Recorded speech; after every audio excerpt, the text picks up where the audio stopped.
บายดีเนาะทุกคนวันนี้เราใส่เบ็ดท้องข้างหัวเลยนี่เบ็ดหากระเห็ดใหม่ๆเป็นแรกเมื่อวานนี่เลยนี่มาเดี๋ยวแก้ให้เบิ้งเ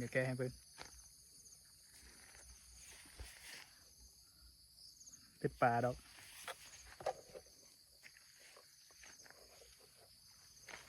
นี่เหงื่อกันดิขี้กระเดือนเนาะ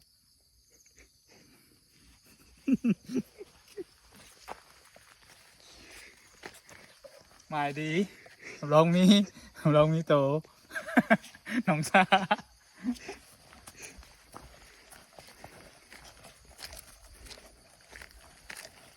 นี่วะไอ้พวกนี้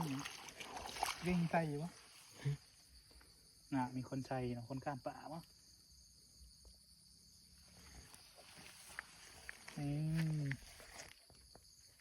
แต่เบิ่งผลงานมืออื่นเอ้ยมือแรงไปจบทุกพี่ผลกบเนาะ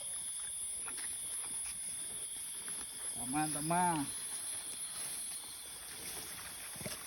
นี่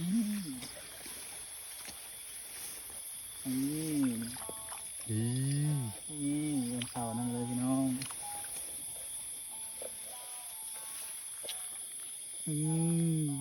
ตัวใหญ่ซะด้วยถึงแต้มโอ้เข่าคักดีมากนะ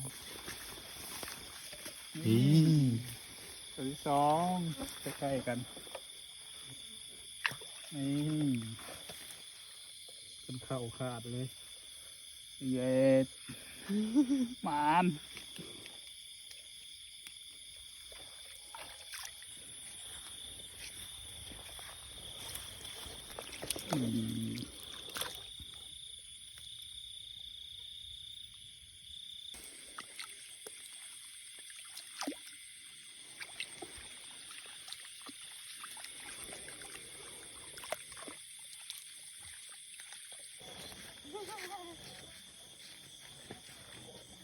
นิดละ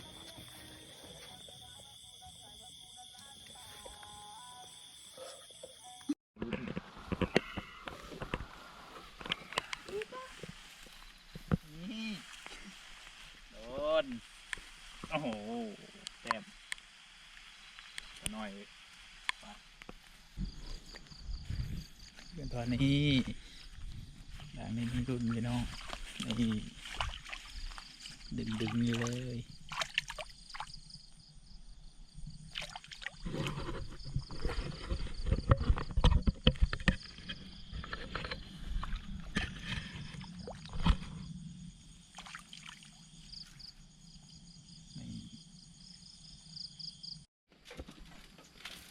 เราเป็นผลงานตอนเช้าเนาะ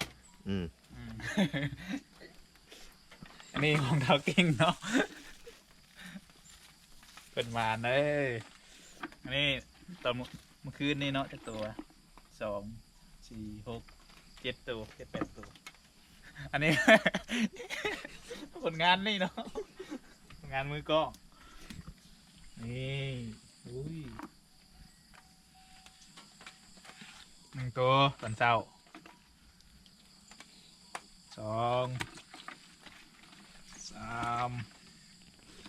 4โอ้ไม่ได้ลายครับทิ้ง6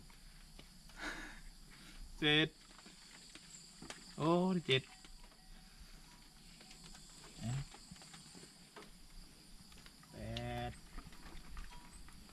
9 10ตัวน้อยๆเว้ยตายท้องโอ้โหเขียดไม่ได้หักขาหรอกนี่ไปแล้วไล่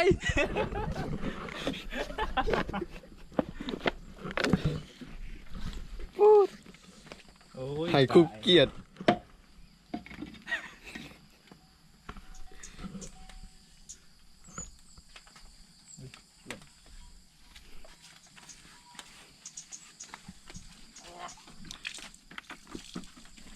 อ้าวไปอีกแล้วเปิดแล้ว